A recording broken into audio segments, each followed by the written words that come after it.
അപ്പോൾ ഓരോ വിദ്യാർത്ഥിയും ഓരോ കുട്ടിയും മനസ്സിലാക്കേണ്ടത് ഞാൻ വെറുതെ ഭൂമിയിലേക്ക് ഇങ്ങനെ വന്ന് നടക്കുന്ന ഒരാളല്ല. പലതരത്തിലുള്ള സ്ട്രെങ്ത് എനിക്കുണ്ട്. അത് ഇൻബോണായി ലഭിക്കുന്നതാണ്. നമ്മൾ കടയിൽ പോയി വാങ്ങുന്നതല്ല, അല്ലെങ്കിൽ ട്രെയിനിങ്ങിലൂടെ നേടിയെടുക്കുന്നതല്ല.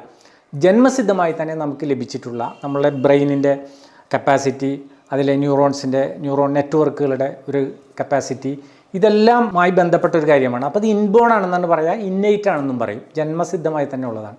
ഇത് കണ്ടെത്താൻ സാധിച്ചാൽ നമുക്ക് നമ്മുടെ കോഴ്സുകളെയും അതുപോലെ തന്നെ കരിയറുകളെയും അതിനനുസരിച്ച് പ്ലാൻ ചെയ്യാൻ സാധിക്കും. ആ സ്ഥാനത്ത് ഇതൊന്നും കണ്ടെത്താതെ സ്കൂളിൽ ചേർത്തു, സ്കൂളിൽ പോകുന്നു, കോഴ്സുകൾ ഏതെങ്കിലും ഒന്ന് എടുക്കുന്നു. ചിലത് എടുക്കുന്നത് കൂട്ടുകാർ പറയുന്നത് കൊണ്ടായിരിക്കും, വേറെ ചിലത് പാരൻസ് പറയുന്നത് കൊണ്ടായിരിക്കും, വേറെ ചിലത് നമുക്കൊന്ന് തോന്നുന്നു അതുകൊണ്ടായിരിക്കും, ചിലത് കരിയറിന് സാധ്യതയുള്ളത് എന്നതിൻ്റെ അടിസ്ഥാനത്തിലായിരിക്കും.